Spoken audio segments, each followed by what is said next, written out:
think sometimes as product marketers, we're like obsessed over how do we capture the most value? How do we make sure we are really, really accurate on willingness to pay? How do we make sure that we charge more for this additional functionality, this additional feature? I think sometimes that makes us forget that at the end of the day, we're trying to provide and deliver value to our customers. And the way that they purchase and the way that they buy is really, really important.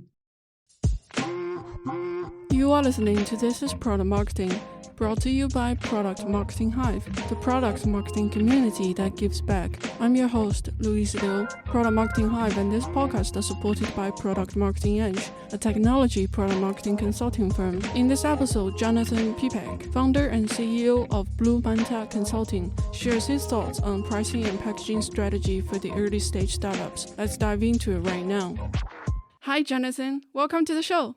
Hi, Louise. Thank you so much for having me. Really excited to be here. Great, same.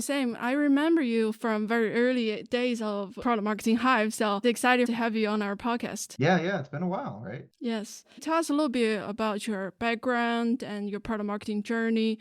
How did you get into product marketing in the first place? Sure. So like most product marketers, I kind of fell into it by accident, right? I think that's a pretty common answer. Really started off in kind of a leadership development program, basically like a fast track to management. I had told them I wanted to start in, working in marketing. That wasn't really an option. So I left, took a quick temp job in marketing, and then ended up getting a marketing role at a Fortune 500. This was a pretty long time ago. So one, I had no idea what product marketing was. And then two, it wasn't even called product marketing. I was called like a client marketing manager. It turns out that role was essentially product marketing, being a product marketer for our clients. So to make it long story short, our clients basically sold our products to their customers. So it was B to B to C, and we managed end-to-end product marketing for those products. So everything from terms and conditions with legal compliance, working on research with the research team and product development team, obviously launching the new products, sales collateral, competitive intelligence, training sales reps, website copy, content, et cetera. So literally end-to-end product marketing, position messaging, so on and so forth. And that's kind of how I got into it. And, from there on, I never looked back.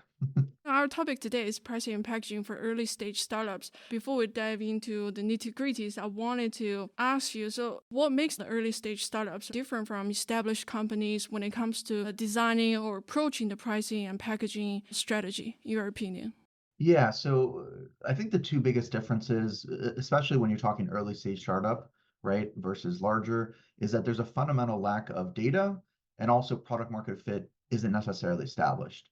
So what that means is that pricing and packaging becomes more of an art and a little bit less science in early stage startups. If you're at a larger company, you have years and years and years of data. It's also usually pretty good data because you can kind of count on really good sales hygiene in terms of like putting data in the CRM, that it's going to be accessible, clean, et cetera. On the flip side, right, if you're thinking about early stage startups, one, they've only been around for a few years, so you don't have years and years of data.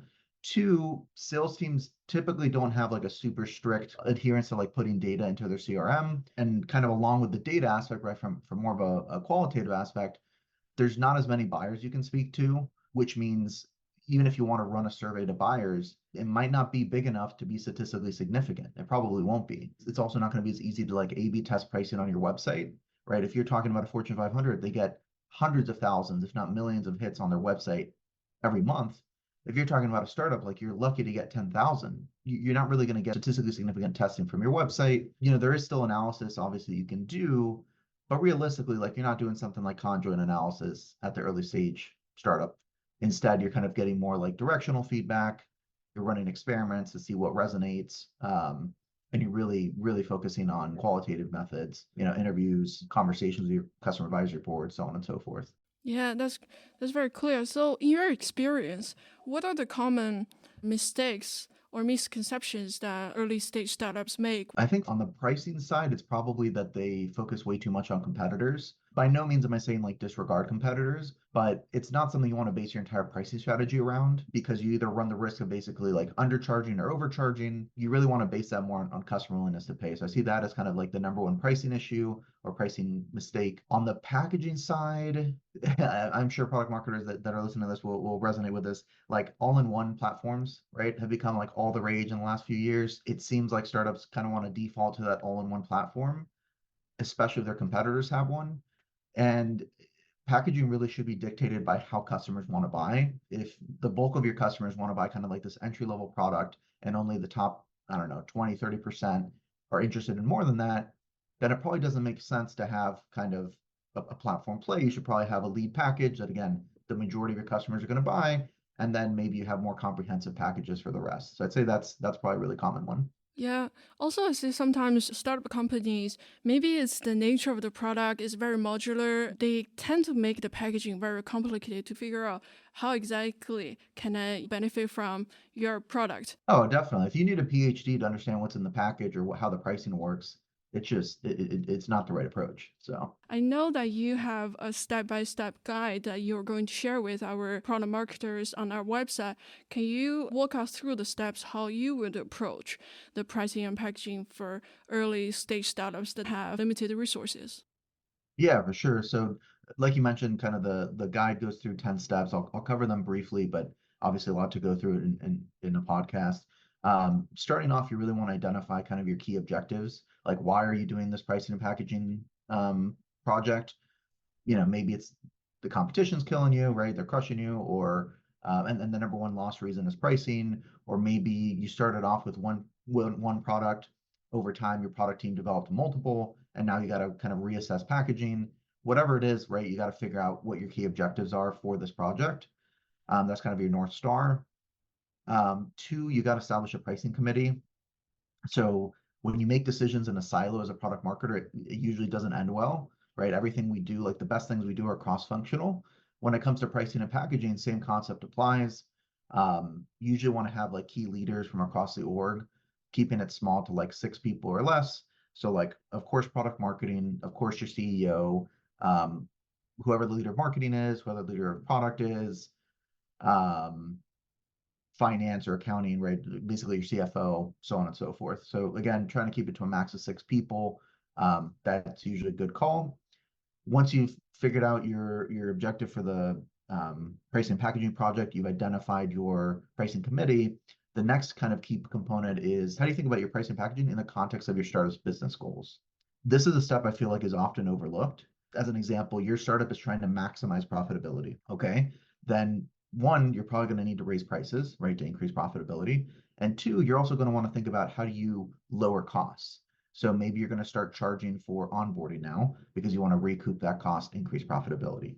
On the flip side, let's say, hey, we're really focused on increasing market penetration. Okay, well, price is obviously can be a barrier to making a sale, or it can at least make the sales cycle longer. So if your goal is increasing market penetration, from a pricing and packaging standpoint, you're going to either need to think about A, do we lower our pricing, or B, do we introduce kind of like an entry level offer, just to get people in the door, and then from there you can kind of upsell or cross sell in like a land and expand motion. Then you'll want to kind of do two things: one, dig into the data you do have, and then two, talk to your customers. So for data you do have, you're going to want to look at like ACV, sales cycle length, average discounts, company size, so on and so forth. You're really going to want to dig into your ICP and kind of how customers buy. You're looking for directional feedback, directional data, directional insights. I have some good links in the article that'll be shared that talk through that.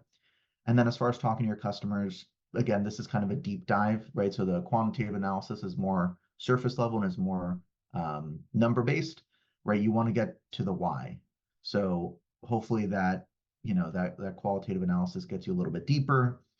You start to understand why, you start to understand willingness to pay, how they want to consume and purchase a product, so on and so forth. And then at this point, you have enough data to identify your product's value metric. So value metrics, is kind of the basis of your pricing and packaging strategy. In other words, like, how do you measure your product's value? So just to give some concrete examples, because I know value metric is kind of sometimes can be an abstract concept. If you're a messaging platform, your value metric is going to be something like number of messages you've sent. Or to use a B2C example, like iCloud, right? Like the more you store, the more they charge you for it, right? So your value metric is storage, right? So if you can identify your product's value metric, that'll help you in designing your packaging and your pricing. Once you kind of have that, you've really understood your buyers, you've understood your own product. Now you can start looking externally. So looking at the competitors, seeing what they're up to. Obviously, you're going to want to look at positioning, messaging, pricing, packaging, kind of the basics. I try to stick to like 3 to 7, in a perfect world, like 3 to 5 competitors at most. You definitely want to look at their value metrics, see how it compares to yours. Maybe there's a way to differentiate your business either through different pricing or different packaging. Maybe, like I mentioned, use a different value metric. The last 3 things you want to do are one, like create a packaging and pricing option or pricing options that you want to test. Then go out and test them. So run a pilot, choose a few sales reps or a few sales territories and test it out for a few months, right? 3 to 6 months is pretty standard, just depending on your sales cycle length. That way you can get some feedback and you can get some kind of customer or prospect responses before you launch it to your entire team. You'll want to meet with sales reps, kind of on a regular basis, usually like weekly or bi-weekly. Ideally talk to customers about it, listen to recorded calls, etc. You'll refine and tweak it. And then the last step is to finalize and launch it. So again, the article goes into way more detail, but at a high level, that's typically how I tackle it. Thank you for sharing. So I was wondering, in the B2B context, how much does psychology play in the pricing and packaging? Does it matter? I know that for B2C settings, it's quite sensitive to psychology. What are your thoughts on the B2B? So I think the same logic applies. At the end of the day, sorry, businesses are made up of people and people are human, right? The difference is you have more complex decision making typically, right? So if you're a consumer, for the most part, you're making the decision on your own or maybe with, a family member, a friend, etc. But it's pretty simple. Other than major purchases like buying a house or a car, most purchases, like whether you buy this shampoo or that shampoo or, this water bottle or that water bottle, they're pretty low consideration decisions. In the B2B setting, it can be both, right? It can be low consideration. Maybe it's like a subscription for $10 a month, or it can be high consideration. Maybe it's like a $50,000 contract for like a Fortune 500. But typically, the buying decision can be a little bit more complex, especially in the larger consideration decisions. Instead of like consensus decision, or sorry, single person decision making, maybe now you're moving to consensus or even committee style decision making. So I think those factors apply, but I think psychology is still important, right? So perception of your brand's quality or your product's quality, um, perception of your customer service, um, the pricing itself, right? I think you see a lot less psychology in the traditional sense in terms of like, if you go to a grocery store, there's a lot of .99 prices, right? You don't see that so much in the B2B SaaS space. But you do see like a lot of round numbers. You do see a lot of, oh, let's hit just under 10. You see a lot of 199s instead of 200s. So I still think it's there. I think it's just a little bit different. So I was wondering, for startups in an emerging market, how can they uncover the true willingness to pay for the product? That's a tough question. The reality is, like, I don't think there's a specific perfect way to do it. I think, of course, talking to customers, right, just kind of getting their sense of what their willingness to pay is. But in order to do that, right, with emerging markets especially, it's really important to understand the consideration set. Let's just say it's a new product, like you said, new market. It doesn't really exist. Like, what is the alternative today? Is it a need that they're not fulfilling at all? Is it a need that they're trying to solve in a different way or an antiquated way? I would start probably with a competitor set to try to understand, or consideration set to try to figure out what are the alternatives or substitutes. Use that as kind of your basis, and then try to test and experiment and refine over time. Keep talking to customers, keep talking to prospects, keep looking at competitors and see how that evolves over the next 6 to 12 months. And over time, you'll kind of get a sense of pricing. Asking customers directly about pricing is a little bit tough. Again, I'd rely on like Van Westendorp or price laddering, but I think it's a lot of experimentation, a lot of talking, and a lot of seeing what happens. Makes sense. Makes sense. This is a fun question. So, what is the boldest pricing and packaging moves that you've seen people make, and then how did they go? What was the outcome? So there's a industry I was working in that had a really well-established pricing model. So basically everyone who offered that service or that product charged on a per seat or per user basis. So the more people using the product, the higher the price. And this startup came in and said, you know what? One, that's not really effective because what it does is it forces you to say, hey, even though this product delivers a ton of value, I'm going to restrict how many people in my company have access to it because I'm going to get charged more, right? Which didn't seem to make sense from their perspective. That was number one. Number two, they said, hey, we're not just going to do that for product A, but we're actually going to combine product A and B into one product, which again hadn't really been done before in the industry. And then on top of that, and here's where pricing comes in, they said, we're not just going to change the value metric to be not seat-based, and we're not only going to combine product A and product B, but we're going to do this for a flat monthly fee. So number one, like this was absolutely mind-blowing to everyone in the industry. Like it was a completely different approach. They got market share incredibly quickly. And the reason why is because one, again, they realized that value shouldn't be tied to seats, but two, they thought about their buyers and they realized that their buyers weren't necessarily super sophisticated. They wanted something really simple. They were primarily business owners that had a lot going on or a lot of moving pieces, didn't have a ton of time to put into comparing different platforms, wanted something that worked, didn't want to have too many vendors that they dealt with. So it was really genius of them to identify that and say, okay, we're going to change our pricing model, we're going to change our value metric, and we're going to change we're going to combine the products and just make it super simple. And again, like they took off, like they grew much faster than their competitors in, I don't know, a year, and became kind of a big name really, really quickly. So again, bold move to go like literally against the entire industry, but seems like it paid off. Great answer. Are there any practice that you've seen sort of as hidden traps that as they grow, as they scale into, next growth stage, that can create long-term challenges for startups, like in terms of pricing? Yeah, so I don't know if this is like as catchy as a trap maybe, but one of the things I see a ton, and this is at every company I've worked at, regardless of size, but startups especially, is legacy pricing. So you start off with, I don't know, $10 a month for this group, product A. Then 6 months later or a year later, product A has now really morphed into product B. Why? Because you've added 16 different features, you've added 14 integrations, you've, improved the existing features by 30%, whatever it is. And now you're like, okay, well, $10 a month really doesn't make sense anymore. We're actually going to go up to 30. Okay. So now you have a choice. Do you migrate your current customers to $30 a month or do you keep them? A lot of startups say, no, they were our first customers, they were loyal, we're going to keep them at $10, which is fine. Like there's nothing wrong with that. But as you keep doing this, as you grow, you end up in this situation where, let's say you're trying to raise your next round, or you're trying to increase revenue, or trying to increase profitability, or whatever.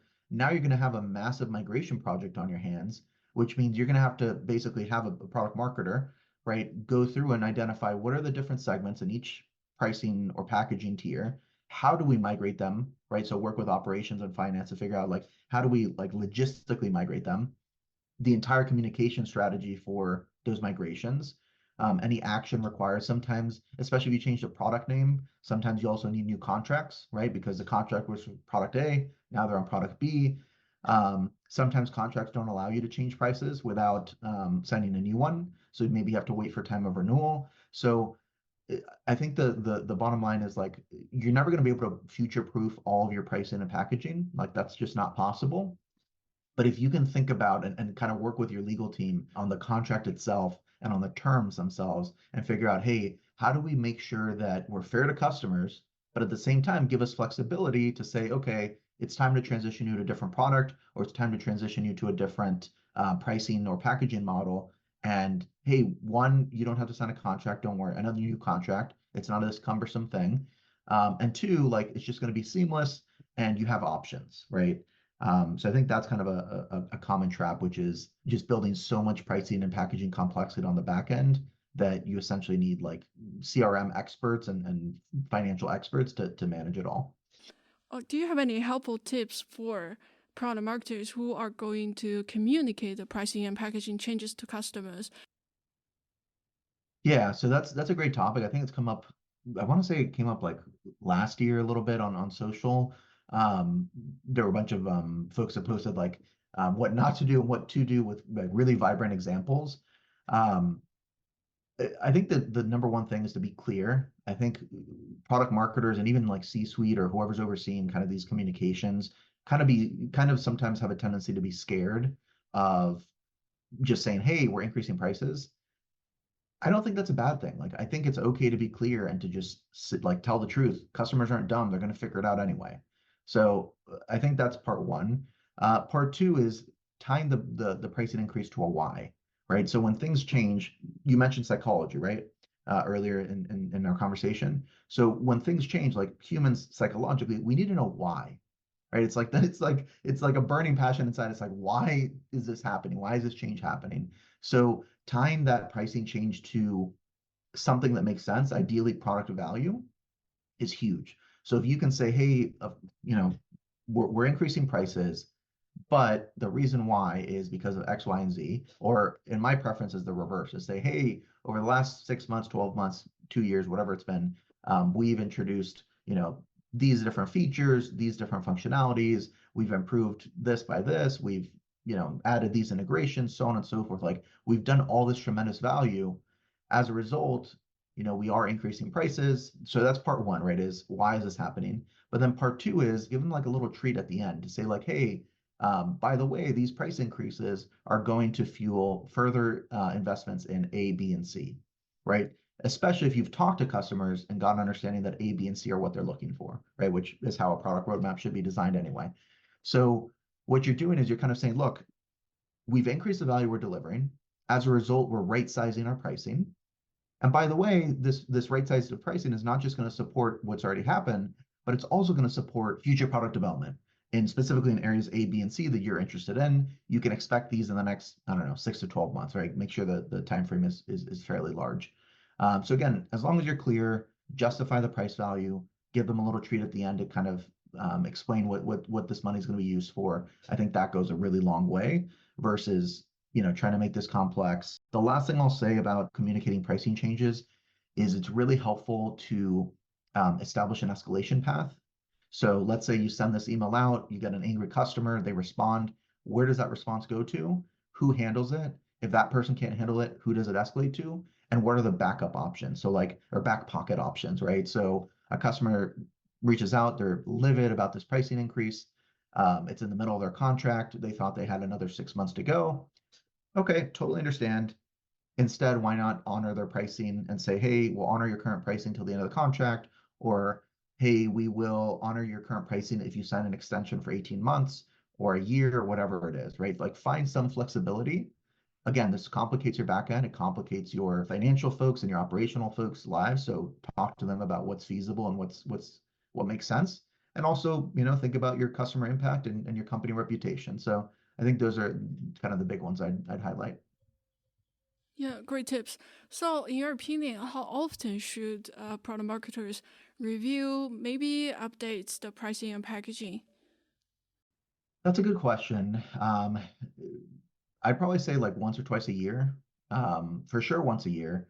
Twice a year, if you're rolling out a ton of new products or you're making really big enhancements in the product or the market changes or competitors, like there's a lot of competitor activity and changes, maybe twice a year, but once a year is a pretty good start. Starting to evaluate kind of at the end of the year, like October through like Q4 basically, and then implementing any changes Q1. That's pretty standard. So yeah, I think that'd be a good thing to do. You can also look at things in maybe Q2 and implement in Q3 if you're in a really fast-paced industry. Yeah, makes sense. So, we're getting to the end of time here. Do you have any final thoughts you'd like to share with our fellow product marketers? I think I'd say like the biggest kind of thing I think you can remember as a product marketer when you're thinking about pricing and packaging is the easier to understand your pricing and packaging, like the clearer it is, the less of an obstacle it's going to be. And we try to, I think sometimes as product marketers, we're like obsessed over, hey, how do we capture the most value? How do we make sure we are really, really accurate on willingness to pay? How do we make sure that we charge more for this additional functionality, this additional feature? And I think sometimes that makes us forget that at the end of the day, we're trying to provide and deliver value to our customers. And the way that they purchase and the way that they buy is really, really important.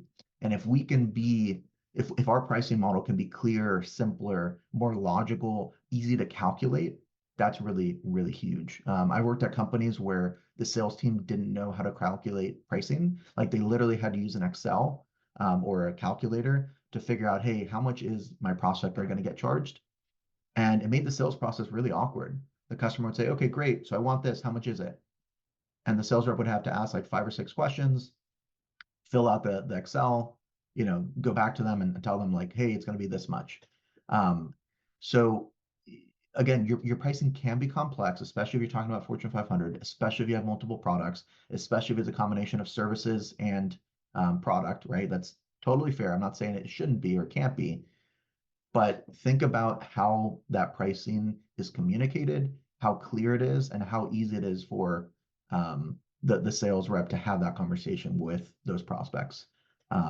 If you can go to the pricing page and very clearly understand what the pricing model is and how much you're going to be charged, that's a win. If you can't, that's not a good situation to be in. Great tips. Thank you. Thank you for joining us today. Of course. Thank you so much for having me. This was a lot of fun.